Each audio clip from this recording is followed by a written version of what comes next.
Welcome to Audiobook Heaven.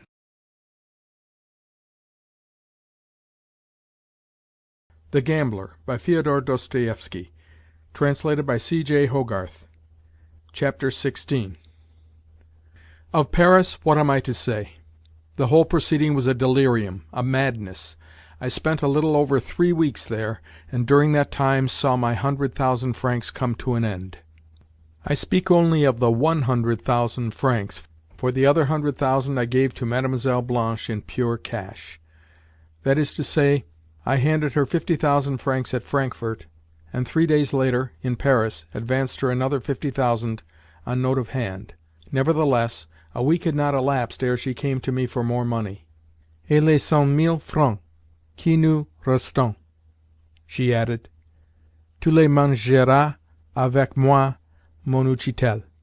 Yes, she always called me her utchitel. A person more economical, grasping, and mean than Mademoiselle Blanche one could not imagine. But this was only as regards her own money. My 100,000 francs, as she explained to me later, she needed to set up her establishment in Paris, so that once and for all I may be on a decent footing, and proof against any stones which may be thrown at me, at all events for a long time to come. Nevertheless, I saw nothing of those 100,000 francs, for my own purse, which she inspected daily, never managed to amass in it more than 100 francs at a time, and generally the sum did not reach even that figure. "What do you want with money?" she would say to me with air of absolute simplicity, and I never disputed the point. Nevertheless, though she fitted out her flat very badly with the money, the fact did not prevent her from saying when, later, she was showing me over the rooms of her new abode, "See what care and taste can do with the most wretched of means." However, her wretchedness had cost 50,000 francs, while with the remaining 50,000 she purchased a carriage and horses. Also, we gave a couple of balls, evening parties attended by Hortense and Lisette and Cléopatre, who were women remarkable both for the number of their liaisons and, though only in some cases, for their good looks. At these reunions I had to play the part of host, to meet and entertain fat mercantile parvenus, who were impossible by reason of their rudeness and braggadocio, colonels of various kinds, hungry authors, and journalistic hacks, all of whom disported themselves in fashionable tail-coats and pale yellow gloves, and displayed such an aggregate of conceit and gasconade as would be unthinkable even in St. Petersburg, which is saying a great deal. They used to try to make fun of me, but I would console myself by drinking champagne and then lolling in a retiring room. Nevertheless, I found it deadly work. "C'est un utchitel," Blanche would say of me, "qui a gagné 200,000 francs, and but for me would have had not a notion how to spend them. Presently he will have to return to his tutoring. Does any one know of a vacant post? You know, one must do something for him." I had the more frequent recourse to champagne in that I constantly felt depressed and bored, owing to the fact that I was living in the most bourgeois commercial milieu imaginable, a milieu wherein every sou was counted and grudged. Indeed, 2 weeks had not elapsed before I perceived that Blanche had no real affection for me, even though she dressed me in elegant clothes, and herself tied my tie each day. In short, she utterly despised me. But that caused me no concern. Blasé and inert, I spent my evenings generally at the Château des Fleurs, where I would get fuddled and then dance the can-can, which in that establishment was a very indecent performance, with éclat. At length the time came when Blanche had drained my purse dry. She had conceived an idea that during the term of our residence together it would be well if I were always to walk behind her with a paper and pencil, in order to jot down exactly what she spent, what she had saved, what she was paying out, and what she was laying by. Well, of course I could not fail to be aware that this would entail a battle over every 10 francs. So, although for every possible objection that I might make she had prepared a suitable answer, she soon saw that I made no objections, and therefore had to start disputes herself. That is to say, she would burst out into tirades which were met only with silence as I lolled on a sofa and stared fixedly at the ceiling. This greatly surprised her, At first she imagined that it was due merely to the fact that I was a fool, un uchitel, wherefore she would break off her harangue in the belief that, being too stupid to understand, I was a hopeless case. Then she would leave the room, but return 10 minutes later to resume the contest. This continued throughout her squandering of my money, a squandering altogether out of proportion to our means. An example is the way in which she changed her first pair of horses for a pair which cost 16,000 francs. "Bibi," she said on the latter occasion as she approached me, "surely you are not angry?" "No, I am merely tired," was my reply as I pushed her from me. This seemed to her so curious that straightway she seated herself by my side. "You see," she went on, "I decided to spend so much upon these horses only because I can easily sell them again. They would go at any time for 20,000 francs." "Yes, yes, they are splendid horses, and you have got a splendid turnout. I am quite content. Let me hear no more of the matter." "Then you are not angry?" "No. Why should I be? You are wise to provide yourself with what you need, for it will all come in handy in the future. Yes, I quite see the necessity of your establishing yourself on a good basis, for without it you will never earn your million. My 100,000 francs I look upon merely as a beginning, as a mere drop in the bucket." Blanche, who had by no means expected such declarations from me, but rather an uproar and protests, was rather taken aback. "Well, well, what a man you are!" she exclaimed. "Mais tu as l'esprit pour comprendre. Sais-tu, mon garçon, although you are a tutor, you ought to have been born a prince. Are you not sorry that your money should be going so quickly?" "No. The quicker it goes, the better." "Mais sais-tu, mais dis donc, are you really rich? Mais sais-tu, you have too much contempt for money. Qu'est-ce que tu feras après, dis donc?"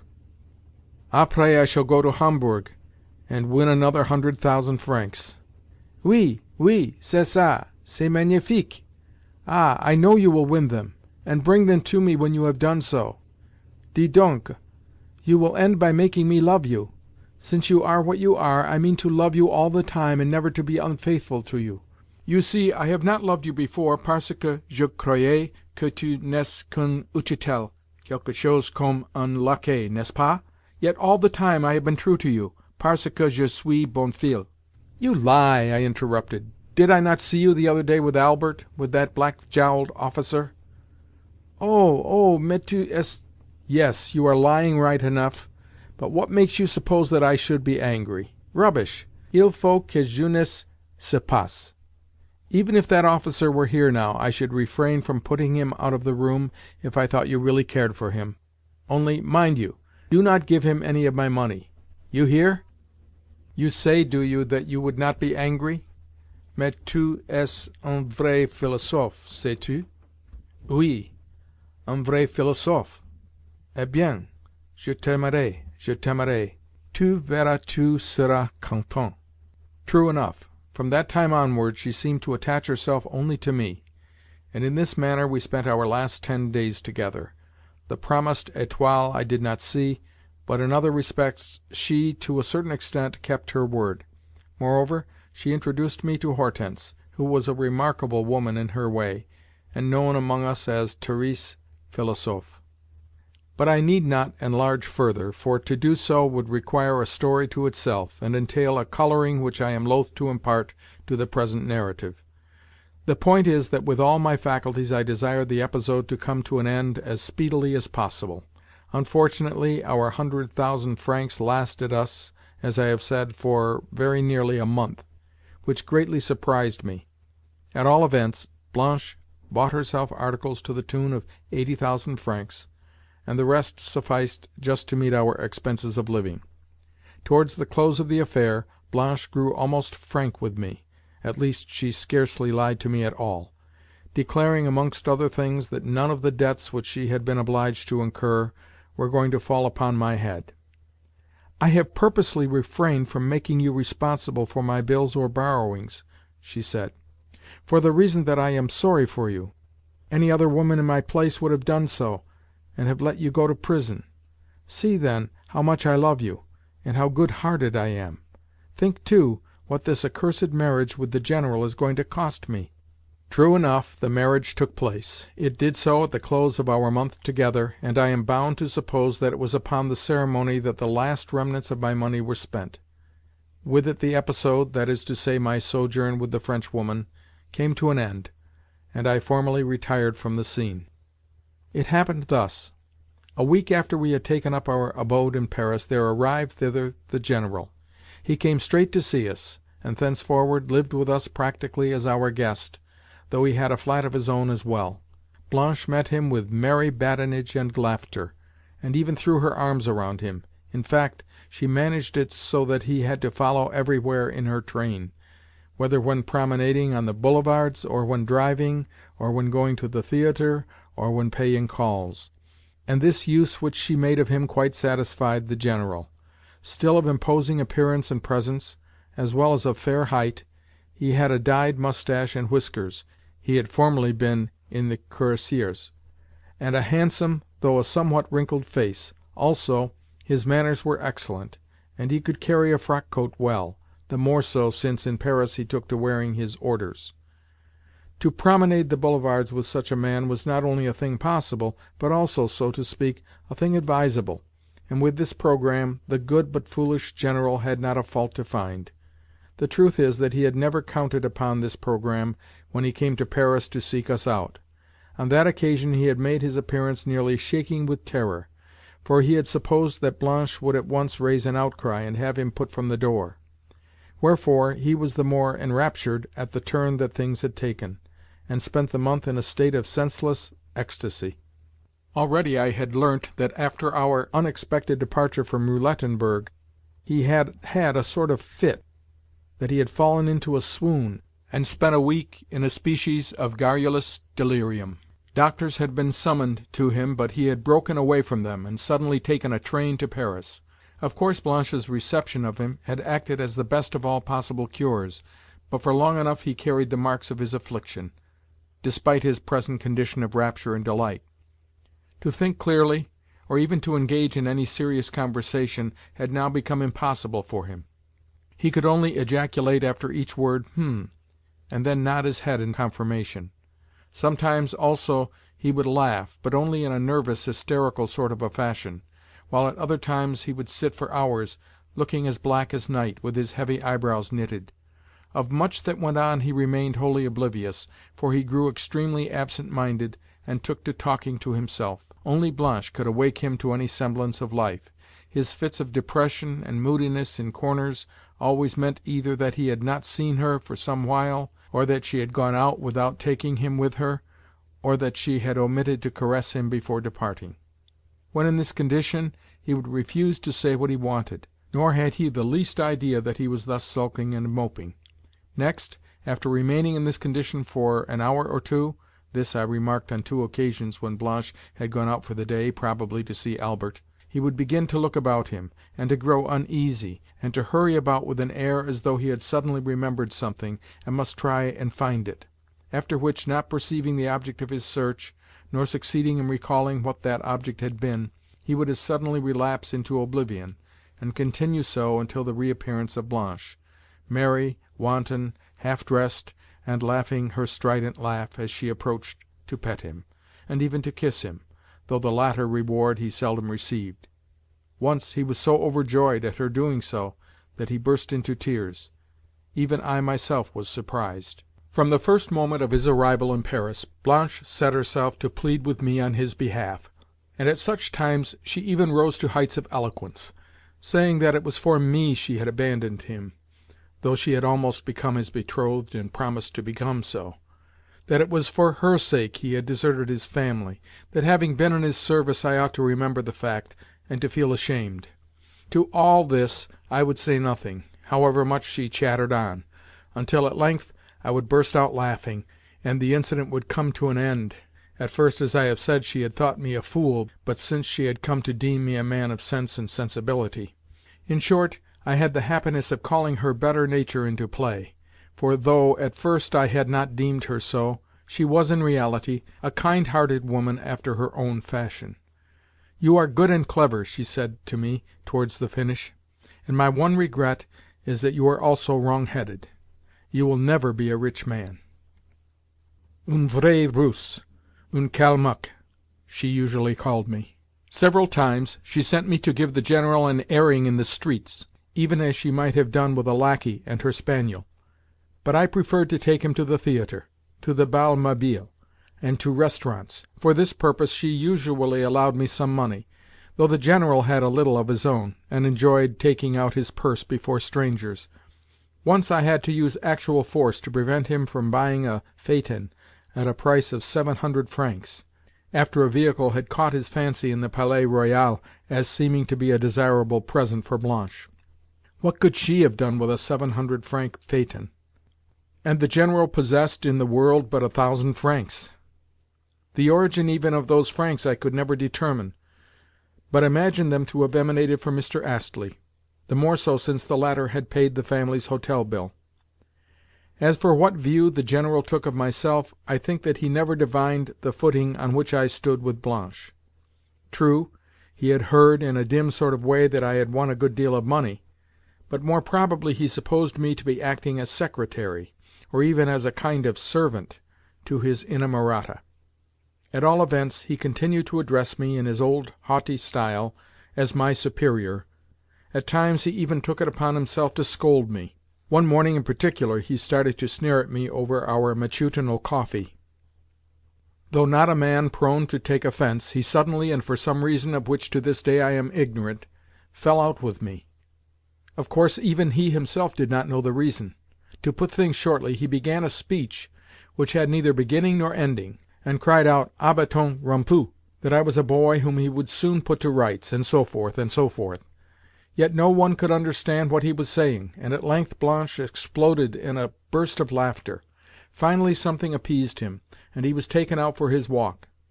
More than once, however, I noticed that his depression was growing upon him, that he seemed to be feeling the want of somebody or something, that despite Blanche's presence he was missing some person in particular.